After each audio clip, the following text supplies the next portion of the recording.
listening to The Standard Angler, and my daddy's the host. All right, well, special thanks to my sweetheart for the introduction, and welcome to the Sustainable Angler Podcast. I'm Rick Crawford, angler, sustainability consultant, and founder of Emerger Strategies. This season, we're launching the Sustainability Blueprint, a deep dive into how fishing and outdoor brands can grow, meet retailer demands, navigate emerging regulations, and protect the places we all love.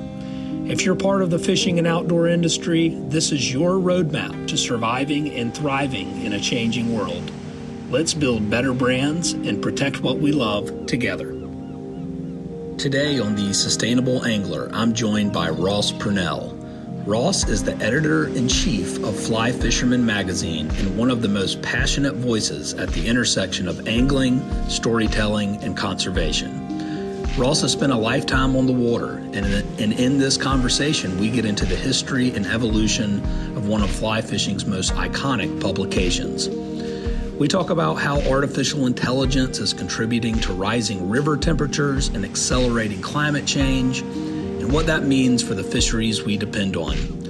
We dig into the boundary waters controversy and explore why more brands in the fly fishing industry are stepping up for the resource, and why younger generations of anglers are deliberately voting with their wallets, choosing to support brands that share their values.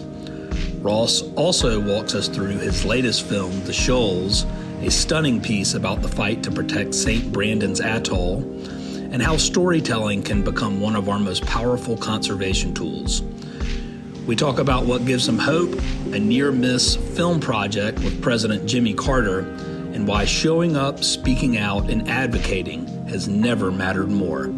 This one is equal parts inspiring and urgent. Let's get into it.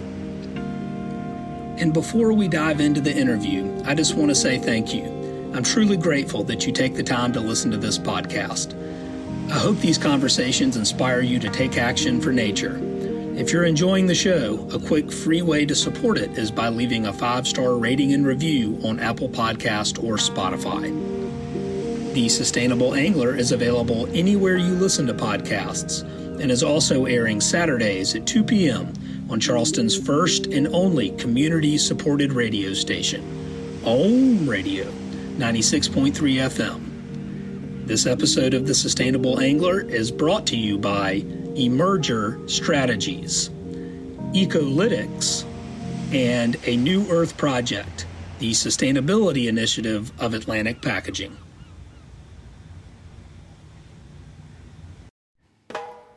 Hey everybody, Rick Crawford here. If you're running a fishing or outdoor brand, you probably got into this business for the freedom, a desire to work in an industry that you actually care about, and to protect what you love, not wrestle with sustainability scorecards and compliance regulations. But here's the truth. Retailers and regulators are paying close attention, and the brands that can answer clearly are the ones that keep their products on the shelf. That's where Emerger Strategies comes in. We help brands get retailer and regulator ready, and we help you make the business case for sustainability, so compliance strengthens your brand instead of slowing it down. That's why I built the Compliance Ready Brand Blueprint. It's a clear, practical roadmap that shows you what matters, what's coming, and gets your sustainability house in order in 30 days. If you want to protect your brand, your margins, and what you love, you'll find the blueprint at emergerstrategies.com.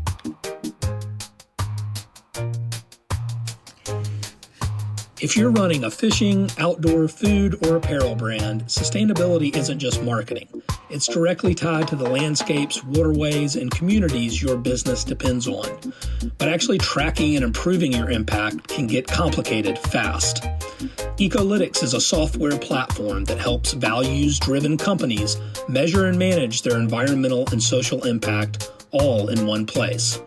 Ecolytics helps replace scattered spreadsheets with a clear system for tracking things like emissions, sourcing practices, and social impact, so you know where you stand and what to improve next.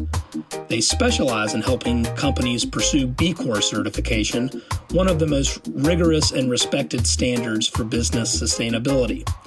What I appreciate is that Ecolytics works hand in hand with sustainability consultants, including folks like me.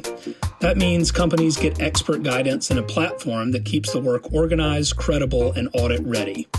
Whether you're exploring B Corp certification or just getting started with sustainability as a business, Ecolytics turns your good intentions into measurable action. To learn more, visit ecolytics.io. That's ecolytics.io. And mention the Sustainable Angler podcast to get a discount on your first year subscription. Thanks to Ecolytics for supporting the show and for supporting businesses that protect the places we love. Good to hang out with you. Yeah. So I have to, before we get too far into the conversation, I do want to acknowledge that your magazine ended up having a huge trajectory on Emerger Strategies, which was before I launched Emerger Strategies in 2016. I was doing my own research on the fly fishing industry to see if there may be an opportunity to help companies in the industry become more sustainable. And so I read an article by Monty Burke, The Greenest Companies in Fly Fishing. And that is what kicked off my research. And through that process, I kind of had found that a lot of companies were donating back to conservation as they should, right? But not very many were doing anything to clean up their own act. And so I'll get this kicked off by saying, thank you. Your magazine has had a tremendous influence on me. So I appreciate that. That's good to hear. I love hearing that. This magazine had a tremendous impact on me when I was 16 years old and through my entire professional career. So I love it when I hear it, and I hear it a lot. I can't believe it's been 10 years since that story, huh? Yeah, it has. 10 years. It was in 2016 when I was, like right in the middle of doing the research, and I found that article and was like, oh my gosh, this is perfect. Well, you said the first time you read Fly Fisherman Magazine was when you were 16. Is that right? Is that what I heard you say? I'm not sure if that's the first time I read it, but my mother got me a subscription for my birthday when I was 16. So I had a subscription to Fly Fisherman Magazine and a driver's license, and the Bow River was right there, and that's the summer I let it rip. That's awesome. So how many years has Fly Fisherman Magazine been around? Since 1969. Okay. So we're coming up on 60th anniversary. All right. So been around for longer than I actually thought. So that's it's the before 1969 was sort of the great era of outdoor magazines, and so there was a lot of like sports, outdoor life, and there was a ton of very big magazines that did a little bit of fly fishing content or fishing content, was part of it. But Fly Fisherman Magazine was the first publication dedicated exclusively to fly fishing. There was nothing like it before that. Yeah, that's interesting. Well, so we'll shift here just a little bit back to you personally. But so when you were 16, you got a subscription to Fly Fisherman Magazine. You got your driver's license. How did you first fall in love with fly fishing? What led up to that point of, hey, I want a subscription to this magazine, and what got you into it? I think my mom just found that magazine and, took a card out and got me a subscription. I don't know where she saw it or anything. So I think that was just random. It was the biggest fly fishing magazine on the planet at the time. I think she just went to a sporting goods store or something and ended up getting it. But it definitely got me started on a trajectory because, I started reading about it. I learned how to fly fish from Fly Fisherman Magazine and from old VHS tapes. And one of the great connections that I got Fly Fisherman Magazine. It was this great international leading magazine of fly fishing. And a guy named Jim McLennan had a couple of stories in there, and he was like from my hometown. And he was getting published in the magazine. So he was kind of my idol and mentor. He actually sold me my first fly rod. Oh, wow. He owned a fly shop called Country Pleasures in Calgary. So it was kind of like a full circle thing. He was writing in Fly Fisherman. He sold me my first. I already had a fly rod, like some, sporting goods. I think it Yeah. was a Berkeley or something like that. But my first real fly rod with cork handle was a Sage rod that Jim sold me, and so I just started following everything he did, writing wise and guiding wise, and sort of following in his footsteps. So how did you make the transition from getting into fly fishing and then deciding that you wanted to pursue, like, how did you become editor in chief of Fly Fisherman, I guess? Like, what was that path like? It was a very convoluted path. I don't know if you want me to use up the whole 30 minutes on the whole like convoluted step by step, but basically my brief career history is that I was a fishing guide on the Bow River for quite a few years. While I was a guide, I went to journalism school with the idea that one day I could do some freelance stuff and one day I could get published in Fly Fisherman Magazine.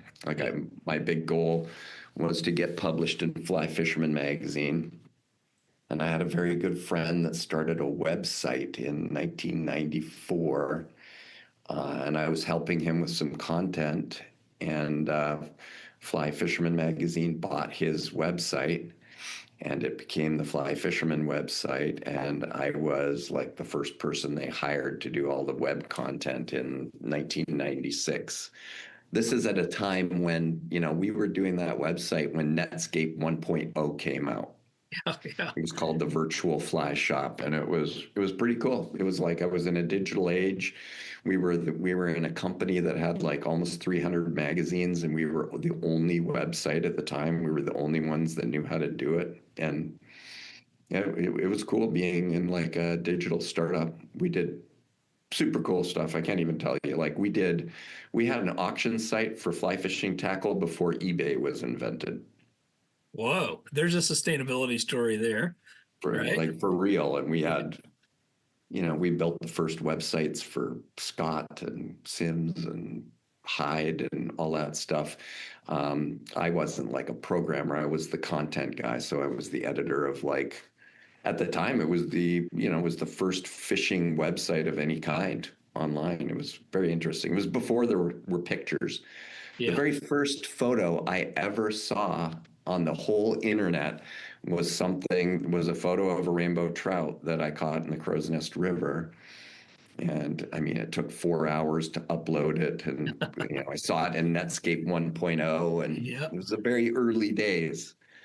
But eventually, I made the transition in 2001 and came over to the print side of things. And in about 2009, I became the editor in chief after John Randolph, who was sort of my mentor and the guy who hired me. And I don't know, Yeah, that's great. Well, what eventually became the editor and the publisher in charge of all of the digital, like all the advertising, all the content, the social media, the films, and, the whole Fly Fisherman brand. I love it. Well, from your perspective, right, having been in magazine and media and fly fishing for so long, what trends are you seeing right now in the fly fishing industry that maybe were different from so many years ago? Trends in the industry. Yeah. Well, Like, to what were stay y'all on your covering? topic, I think one of the trends is that I think companies are doing a better job in trying to be better employers and being better stewards of the resource. I think that's really been great to see. I'm really proud of the fly fishing industry. There's so many great people in this industry that are, captaining these brands, and they actually care about stuff. Mm. You know, they're not the evil corporate people. They all are just like me and you. They came up in fly fishing. They care about fly fishing. They care about their resource, and they care about the longevity of their brands too, and the people that work for it. And to me, the great thing about the fly fishing industry is the people that are in it. And I think one of the trends is that a lot of the brands in the industry are doing more for the resource and caring more about the people, which is good to see in an age where AI seems to be threatening everything. Yeah. I mean, that's sort of a big picture thing. I don't know if you wanted me to talk more about product specific things, but basically, I think they're good people that are in a good industry and they have good hearts, and everyone has a cause that they care about. It's a good So trend. yeah, I think that's a great trend. That was going to be one of the more specific questions I was going to ask is, are we seeing more brands and anglers in general becoming more conservation minded and doing the right thing for the resource? And I think we are, but I wanted to hear your perspective, someone who's been in this space for so long. So that's good to hear. There's very few companies or people that are in here just for a quick hit. Yeah. You know, uh, even there's some brands out there that are, they have corporate owners, but the people who are in it, they're there for the long haul, and they know that this corporate owner might not be the corporate owner in 5 or 10 years from now, but I will still be here, Yeah. and I'm the face of it, so I better do good things and keep the fishing rolling Yeah. because that's the future. Yeah. Well, speaking of that, what in your mind are some of the biggest threats facing our fisheries today? Well, I think the most pressing one right now is AI and data centers and water temperatures and how it's, all wrapped up together. I mean, the thirst for these data centers in every county in every state across the country is absolutely insane what's going on right now. I'm talking about a threat that's 2026. This is like new on the radar. Uh, in my county, they're trying to rezone big parcels of land right along the Spring Creek where I live. They're going to pump, they want to pump water out of there to cool the data centers. This is going on all over Virginia, in the West, in Utah, in California, where it's already hot and dry. I mean, they want land, they want an enormous amount of electricity, and they want to use our rivers to pump water out, cool our data centers, and pump it back in 10 degrees warmer. Uh, and it's happening all over the country, and it's a huge threat. And for what? you know, Yeah, yeah, yeah. I know some people are like, oh, I mean, in healthcare, AI is very vital and stuff like that. But a lot of the uses of AI that I see out there are just ridiculous. Yeah, yeah, yeah. Like, People having chatbot girlfriends or asking silly questions that are already out there on the internet and have been for 15 years. It's just yeah, like a lazy way to go to get the information that you want. And it's just, I feel like we went through a time like 5 years ago. We were talking about there's so many hydro dams that need to be removed because, we don't need all this electricity, and they're not that profitable and stuff. And now it's just like, you cannot, this country cannot get enough electricity, and it's a huge threat. yeah, yeah. Yeah. How much are we willing to pay for the cost of convenience? It's pretty wild. Um, but I didn't realize with AI that the water was then going back in warmer. I had no, like, I knew they were using it to cool it, but I didn't realize it was then being put back in even warmer. Oh That's new. yeah, and that's how they're circulating. They're using our natural resources as a Yeah. coolant. Wow. Otherwise, they have to do air conditioning, and then that requires more electricity. They're trying to like not use electricity. What's the best way to keep all these places cool without using electricity? Water. Yeah. That's what they need. They're either going to pump it out of the ground or take it out of the rivers. Water is a great coolant. Even here where I live, like a 3 Mile Island, there's been a nuclear reactor shut down for since 1972. They're reopening that reactor just to get more electricity. And even, those nuclear reactors, it's right on the Susquehanna River, and that's what they use to cool the nuclear reactor. Wow. Yeah, they were trying to put one just south of Charleston in the Ace Basin, which is a protected conservation area. Um, and the local residents are going crazy over that. They're also trying to put a natural gas plant there because they want the water that's available uh, within this area that's been protected. It's pretty wild. Yeah, the demand for water is just going up and up. And it's a And finite people, resource and not even arguably our most precious resource. We have to have water to survive. Um, so yeah, that's wow, and from interesting. their point of view, they're just recirculating it. It's like, oh, we're going to put it back in, but I mean, you put it back in 5 or 10 degrees warmer. It's no bueno. Well, then what? And then what's that going to do when waters are already warming? Right? It's like it's Yes, like times 10, it's right? I mean, piling on top of what's already happening with climate change. yeah, So it's a real big threat, and people, it's unstudied, it's unknown. But it's happening all over the place. wow. Um, okay. We've got a big story on it that's going to be in the issue that's on sale July 4th in the August September issue of Fly Fisherman Magazine. We've got a huge story on it that we've been working on for a couple of months. So if anybody wants to read that, that'll be on sale like right at the beginning of July. But that's sort of I'm diving in deep to that right now. And just as an example, like American rivers, they named the Potomac as the number one most threatened river in America. And the reason? AI data centers.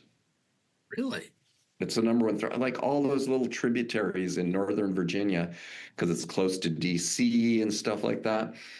Um, that's the reason. All those little tributaries, spring creeks and stuff, they're just going to be lined with data centers and using all that water in Northern Virginia to cool the data centers.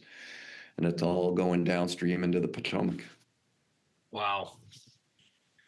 Okay. Well, that is a huge threat that I wasn't quite as current on as I maybe should have been, but that is wild.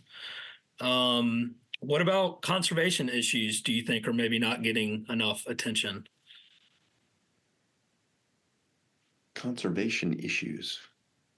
Public lands, habitat restoration. What do you think? I think that stuff's getting plenty of attention. I think the data center thing is kind of new and people haven't paid attention to it yet. But I think we've done a great job of fighting the good fight in public lands, and it's a hard one to win definitively. I mean, it's going to go on forever, especially in the next 2.5 years. It's going to go on, and they keep trying to sneak things in. Yeah. But I think that's a big issue for us, public lands and public access. You want to talk about sustainability. If we want fishing opportunities, people need access to the rivers, uh, and the fisheries need to be viable. Yeah. So Well, have you noticed younger generations of anglers? Are they approaching fly fishing from a sustainability perspective, whether that's through consuming more sustainable products or um, demanding more sustainable gear? Is that something that you've seen over the years? I think naturally younger anglers, when they come into fly fishing, they bring that with them already. That's like part of their generation, part of their culture. So I think the more younger people we can get in fly fishing, the more we can boost that mentality. Um, I think generally they care about things like that more than your average boomer, Yeah. you know? Yeah. So I think it's a good fit. More young people, and they generally come in with a good attitude, and we need more young people to get active in all of these groups, the Trout Unlimited chapters and stuff. A lot of the organizations that have historically done the good work are aging out. And there is young people coming into fly fishing now. And there has been since COVID. There is a new generation, but I think they're very strapped for time and money, and they're not able to give up their time to get involved in these conservation or organizations like retired guys can. Yeah. But they do care about it, and they vote with their wallets in terms of like the products that they choose and the products that they buy and the things that they support.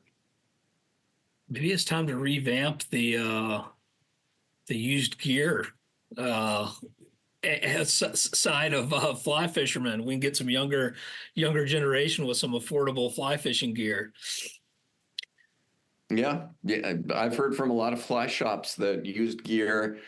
I've heard from some people say used gear is kind of a threat to their business. On the other hand, some people have adopted it full heart and like they're selling used gear and, you know, taking advantage of it and offering a forum for it. And I think that's a great idea. Yeah, You can I you can read an sell article. them used gear. You can sell them new flies and tip it on the way out the door. So I think it's a good business strategy. Yeah, I think so too. I read an article recently that there was, I forget where the shop was, but it was just a specialty retail outdoor store, and uh, the resale market is 20% of their business now. Like it started as just a little, corner of a few things that people had brought in, and it's continuing to grow. So yeah, for any fly shops out there, it's definitely worth considering. Um, Every other industry does it too. Like you go into ski shops, they've got a big used gear section. yeah, Some of my favorite rock climbing stores, they've got a big used section, and that's like life and death equipment. But a lot of that stuff can be recycled and reused, and it's good stuff. I mean, a lot of times people buy boots, they wear them once, they're just not the right size, and you can get some great used stuff. It's yeah, not like it's garbage. It yeah. The shouldn't be garbage. first fly rod I bought when I lived in Jackson Hole was a Sage because I couldn't afford a new one, and it was a used one from Jack Dennis that was like $100. It was like a used guided one that they were selling, and but it got me in the game, like and that was like, all right, now I got the tool to get me out there, and that's what got it started. We'll be right back after a quick word from our sponsors.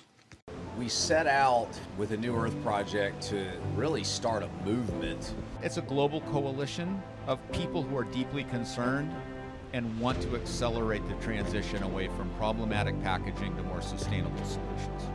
Our entire value proposition was built on helping companies package things better. We were doing sustainability before sustainability was cool. We just called it packaging optimization. And packaging optimization really is about using less. And we built our whole business on that. People send us their products, their goods, and we help them design packaging systems and solutions for the least possible cost, utilizing the least amount of material. Use less is always the right answer. And that's what I see with companies like a New Earth Project is it's like we're just trying to create solutions for big companies and small, that makes it easier for them, cheaper for them, whatever it is, and then has less impact. Not just trying to tell people you should have less impact and making the choice forced on them. Like make it better for everybody and it'll make it better for the whole world. We see the problem and we are with you. What stories do you wish more outdoor media or fly fishing media covered? What are we lacking? What are we missing here? What should be covered more? I think personality profiles. I think we should do more. I'm going to answer the opposite way. What should we do less of? Yeah. Okay. That's what I'm gonna say. I mean, some things that really bother me in the media space is a lot of these influencers or YouTubers and stuff just pumping out negative stuff like top 10 reasons Colorado sucks, Yeah. you know? Yeah. Yeah. And just like crap like this that is tearing other people down in order to get them views on YouTube. Yeah. I mean, I cannot stand it. Yeah. What I want to see more of is stuff that raises the tide and raises the boats for everybody and helps people. And unfortunately, on the internet and on social media, uh, that doesn't have the clickbait nutrients that you need. Yeah. It's frustrating to me that so much negative stuff is put out there just to give people clout. I mean, Yeah. that bothers me. I wish I could see more positive stuff where we can go out and look at the great things that people are doing and talk about that. I don't like stuff that tears people down. Yeah. Yeah. Same. The world's got enough of that already. Well, is that something that you think makes a truly great fishing story today? Having that positive angle? Yeah, and the people. I mean, you can't be positive if there's nothing positive to say. But when you're talking about people, there's always something positive to say. And I already said this earlier in this interview. The people in the fly fishing business are super cool. And like almost every fly shop in the country or guides across the country are just like old guys I run into the river. I mean, the fly fishermen I meet are all so cool, and they all have their own story. And if you can bring people into it and bring the history of a place into it and the culture of a place, there's a lot of great stories to be told if you go into depth. That's what I'm proud of with Fly Fisherman Magazine. I mean, we do long form storytelling. Yeah. We don't do 60-second reels, or we don't do them well or don't focus on them. I mean, what we focus on is the long story about important people and important places and the history with them. Yeah, and I think that that's even more important now. And I think that I mean, at least I am and I think a lot of people are. People are digitally fatigued. Like I don't want to. I have to look at my. Well, I guess I don't have to do it, but I do look at my phone a lot because I use it for work and I'm checking emails and I'm making phone calls, doing all these things. But like I'm, at 5 o'clock, like I'm done. Like that's enough for today. And I enjoy reading books and magazines and disconnecting in that way. Are you seeing anything that supports that, or is that just me Oh, being absolutely. yeah. What you just said, I hear that like every week from people who say things like, not only do they look forward to reading Fly Fisherman Magazine, they want to see the ads. They're curious about the ads, who's doing what. So they enjoy every single part of it. I never hear anyone saying, oh, I enjoy the ads on Google. No, Yeah. Nobody enjoys that. Yeah. But people are into it. They want to see what the brands are doing because they're passionate about the sport. We're not a free publication. People pay for it, and it's something they take pride in it. And people who are longtime readers, they keep all the issues, and it makes them feel part of a culture, and they can get information and long form storytelling there that they just can't get anywhere else. Yeah. I love that. And speaking of storytelling, in ways, I had an opportunity to watch your latest film, which I don't believe has been released. Is that correct? It is. It actually, we're recording this. What day is it? May 14th. It premiered on Outdoor Channel on May 9th, and it's been basically playing every day, and it will be done May 16th on Outdoor Channel. And then in July, it'll be on some of our other platforms, Game and Fish TV, which is it's on Roku and Samsung TV and Amazon Prime and stuff like that. So it'll be on the fast channels, and we've also got a video streaming service called MOTV. Okay, cool. So, And this particular film is called The Shoals, and is about fishing in the Seychelles, right? I mean, this is the area that no, Mauritius. Oh, that's near the Seychelles. Well, it's at a place called St. Brandon Atoll, Yeah. which is a part of the country of Mauritius. It's actually 280 nautical miles from the populated island where the people live. Okay. And the country of Mauritius is sort of in between the Seychelles and the Maldives.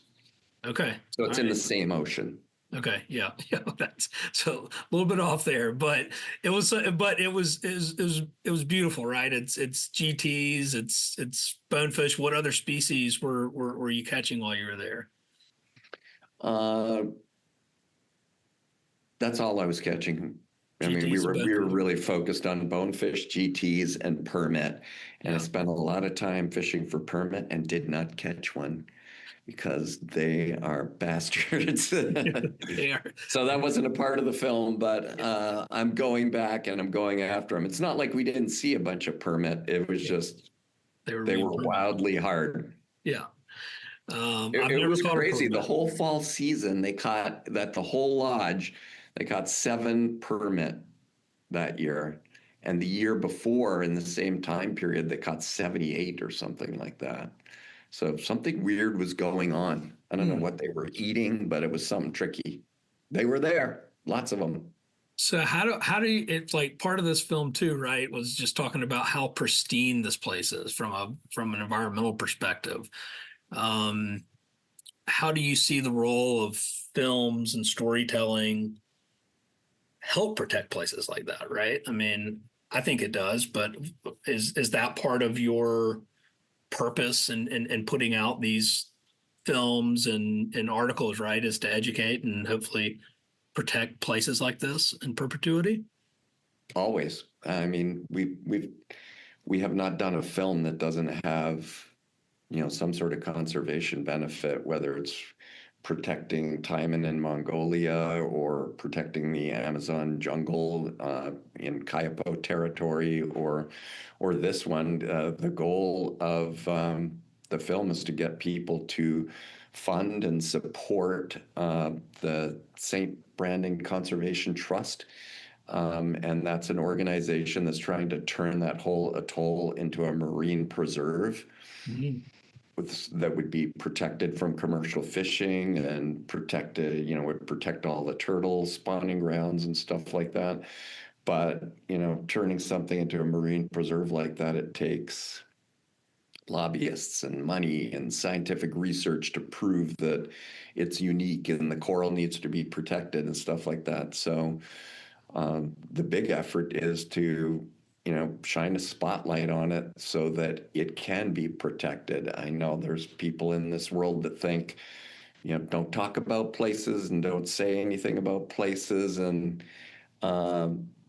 that's the best route. I do not believe that at all. I think if nobody talks about it's going to be dredged, and there will be a honeymoon hotel on that place in 10 years. Either that or the commercial fishermen will just kill all the fish. I mean, Jeff Currier was there just 2 weeks ago, and they had a run-in with poachers that came from God knows where, and were just taking whatever fish they wanted and running the fly fishing guides off.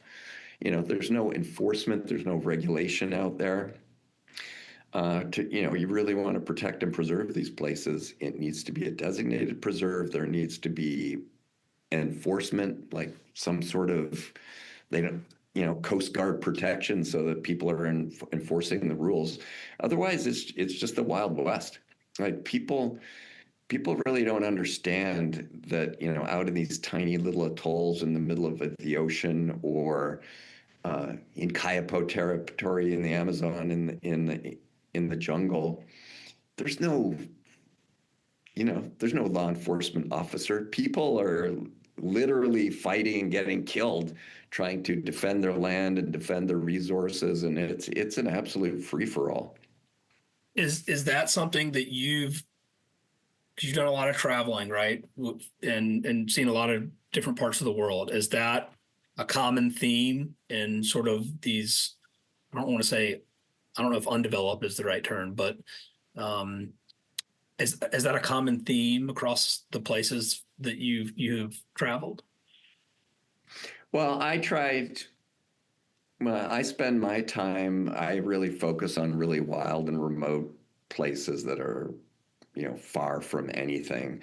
And yeah, in those places, the only people protecting the resources are the guides, basically, because they're the only ones out there, and it's them versus the poachers. Wow. Basically, Yeah. Or it's the natives versus, like, if you, we did a film, I did a film with Rodrigo called Blood Run years ago, and it's about the Amazon. Yep. And in that case, it's the natives who are trying to protect their land. And yes, they are native fishing guides, and they're trying to create a sustainable economy by having, sport fishermen, catch and release sport fishermen come in. But at the same time, they're trying to stop these wildcat miners from coming in. I mean, they will literally parachute in mining equipment and start dredging the river for gold. Holy shit.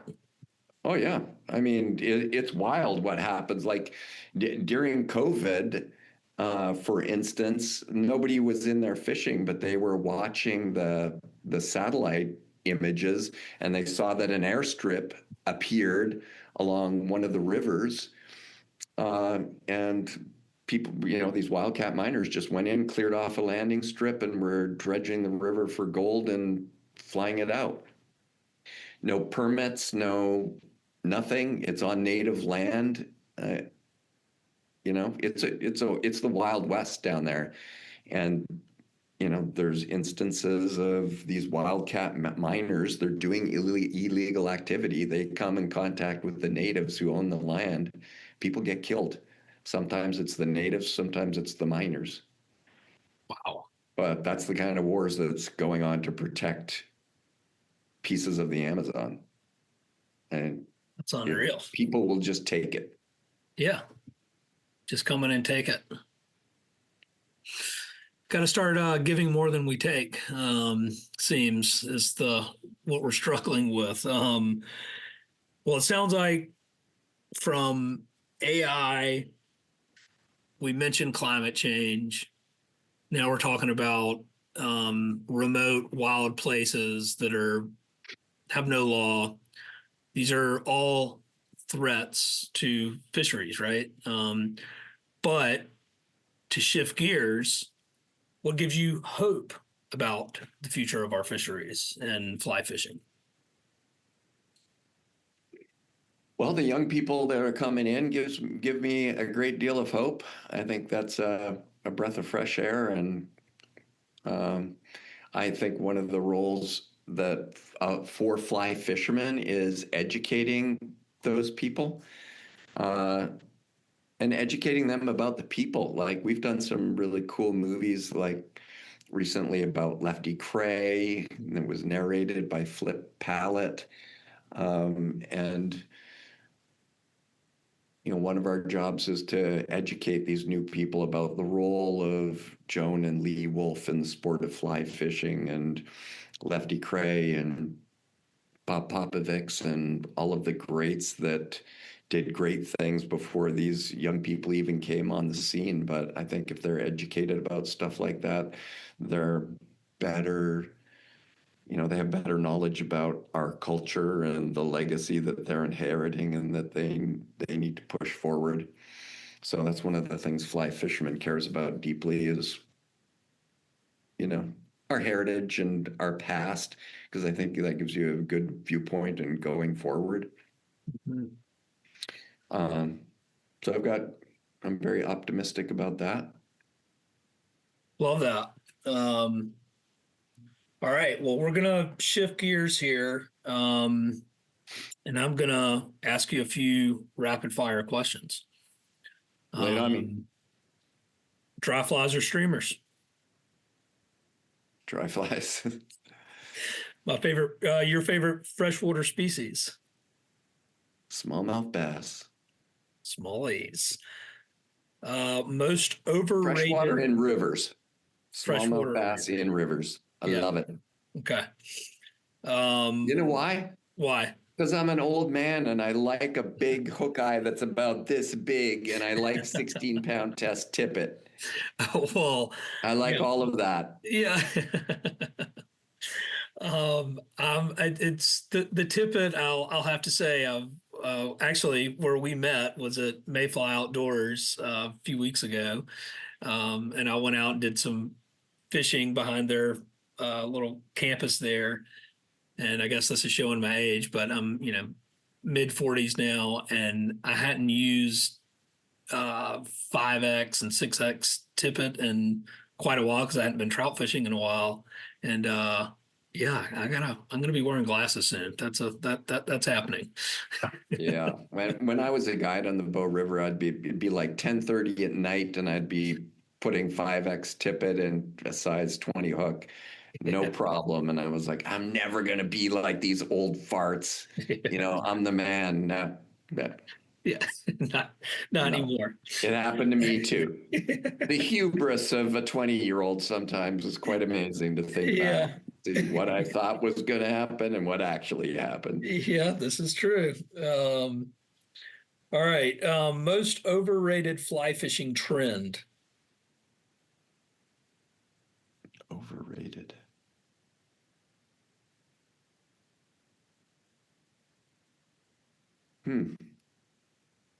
It's a tough one. Are you trying to get me to say Euro nymphing or something? Because I don't think it's overrated. I don't do it, but a lot of people are super jazzed on it. Yeah. Overrated fly fishing trend. I don't know. Single-handed spay casting. No offense to Simon or any of these really great spay casters, but it's just, I think single-handed spay and, trout spay and stuff like that. I think it's super cool. I like to do it, but very small little part of the fly fishing equation. Yeah.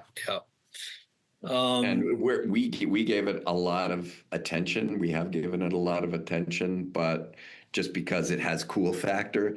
Yeah. But when I'm out and I see what people are actually doing, it's not that many people are doing it. Yeah.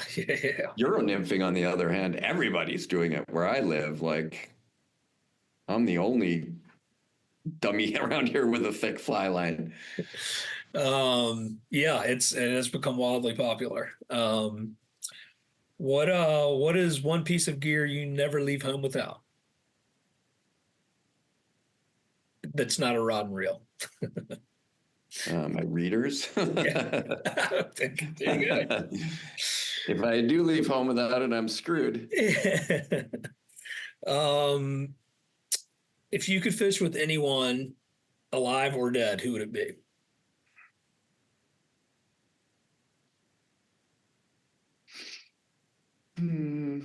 Probably Jimmy Carter. Yeah, I'm reading his book right now, actually. Oh, are you? Yeah, the one that he wrote. I don't know when it was published. It's older. I have not read it. What a fascinating guy. Yeah, I would. He would be on top of my list as well. I edited 4 of his stories for Fly Fisherman Magazine, so I worked with him a ton. Really? I just had a great amount of respect for him. He was the ultimate human being as far as I'm concerned. Really cool guy. And man, I guess it was 2019 or something like that. Or 2018, I had a whole film project arranged with him. We had it all booked. I had the cameraman booked, the lights. I had a makeup artist for his wife and everything. And then he fell and broke his hip, and we couldn't do it. We were going to film at Spruce Creek because he fished for 40 years in a row. He fished the Green Drake hatch in Pennsylvania every year up on Spruce Creek. Wow. So we were going to try to capture that, and then his health kept going downhill. And then we got into COVID. We had to cancel due to COVID, and it's just a thing that never worked out, and it was disappointing for me.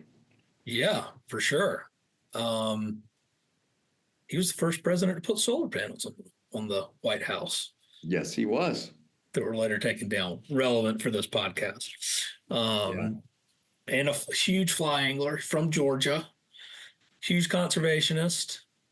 They used to, I was reading in this book, he and his wife, like, going down Whitewater Rapids in North Georgia and just doing, I mean, just a real outdoorsman, honestly. I mean, just all around, and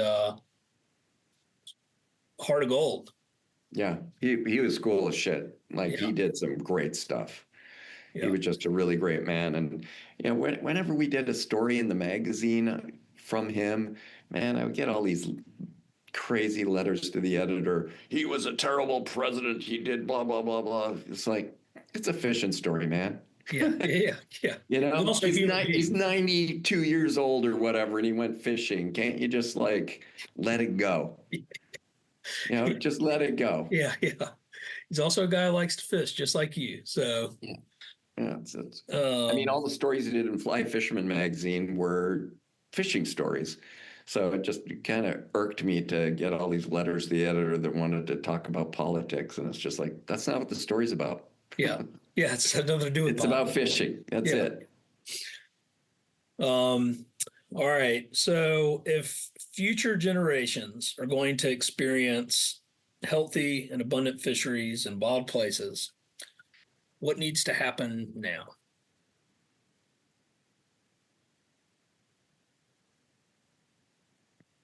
Get out and vote. Yeah, 100%. I mean, get involved. I just said that what we did was fishing stories and not politics, but politics is very closely tied to fishing, and there's just no way around it. People hate when you're in the fly fishing space and you talk politics. But so I'm not going to name specific parties or anything like that, but you can do this on your local level, your municipal level. We've talked about data centers.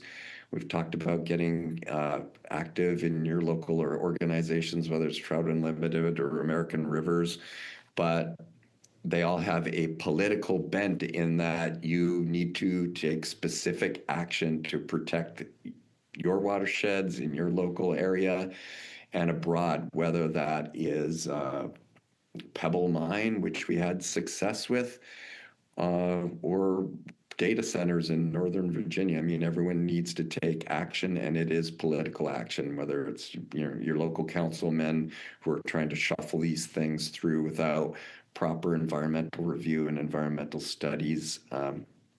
That needs to be done. And you should not be voting for people who are anti-regulation. Yeah. We need regulations. Otherwise, it's just a free-for-all. Like, how can you be against regulation? Regulations are the only thing that we've had historically to protect us, and the only thing that has actually made improvements in our air and water quality is through regulation. We need more regulations, not less regulations. That's just a fact. Yeah, I think the sweet spot for brands in particular is marrying advocacy with giving back to conservation through volunteering and monetary donations, and authenticating what you're doing by actually measuring and improving your company's sustainability performance. And as an individual angler, because I get asked this through the podcast, like, well, what can I do? And advocacy is the number one thing that a brand or an individual could do, right? Because that's how systemic change can happen. And so individuals should do the same thing. They should advocate. They should volunteer, get their hands dirty with local nonprofits doing conservation work, and support brands doing the right thing. So There's a million good causes out there to be involved with. One thing I didn't even bring up is the whole boundary waters fiasco. I mean, that's absolutely ridiculous. There's another case of, we had success in the Pebble mine. We had success with that mine. Supposedly that was not going to happen. And now all of a sudden it's back on the table. To a foreign-owned mining company who's going to ship it to China to be processed, which we will then have to buy back if we want to use the copper. Yep. What? Also, all just so we can have like cyanide, sulfuric acid, and cyanide in, one of the greatest wilderness areas in America. It's absolutely ridiculous. Here's the other thing. Copper sulfide mining have a 100% failure rate for leakage. Like there's never been one. Don't worry, Rick. This is going to be the one. This is going to be the one that it actually works for the first time ever. Yeah, this will be the one. And the Boundary Waters holds, I think it's 20% of the U.S. National Forest fresh water. So you're going to put 20%. So this is a water story because it's with the AI to bring this all together. You got AI demanding vast amounts of water, basically shitting out hot water that was already warming and threatens cold water species. And then you're going to take 20% of our fresh water and risk making it toxic. What? It's just a blatant disregard for water and water quality everywhere. Insane. Yeah. Yeah. And also with the AI thing, I should point out that it's not just cold water fisheries that are threatened. Like I love smallmouth bass. Yes, they can survive in warm water. But I mean, during the summer, sometimes the water's already 90 degrees. I mean, it's unknown what it's going to do to even warm water species. Yeah. You know what I mean? Well, we know totally. for a fact that trout can't handle it, but I mean, all of the native fish in there that are not game fish and smallmouth bass that are game fish, I mean, they do have a temperature tolerance. It's greater than trout. It's different than trout. You still can't mess with it. Well, too, and eventually, water connects everything. Eventually, that's going to end up in the ocean. And we've already got coral bleaching and everything from warm waters. I mean, a couple of years ago in the Keys, there was 100-degree water temperatures. Like, how could you add? You can't add hotter water to it. It's we are. Yeah. But we are. Ready. Yeah. But we are. That is the plan. Yeah. All right. Well, Ross, this has been such a fun interview. I thank you for your time, for the amazing work and stories that y'all put out through your film and your magazine. Obviously, it's had a huge impact on me. Folks who want to subscribe to Fly Fisherman, just head to the website. Sure, that's easy. Flyfisherman.com. Yeah. You can go there and get a subscription for $15. It's cheap, but you get 5 issues a year and the best fly fishing information that's out there, I think. So appreciate everybody's support. If you want to support print and you want to support long form storytelling and good journalism, we would love you to be part of it. Awesome.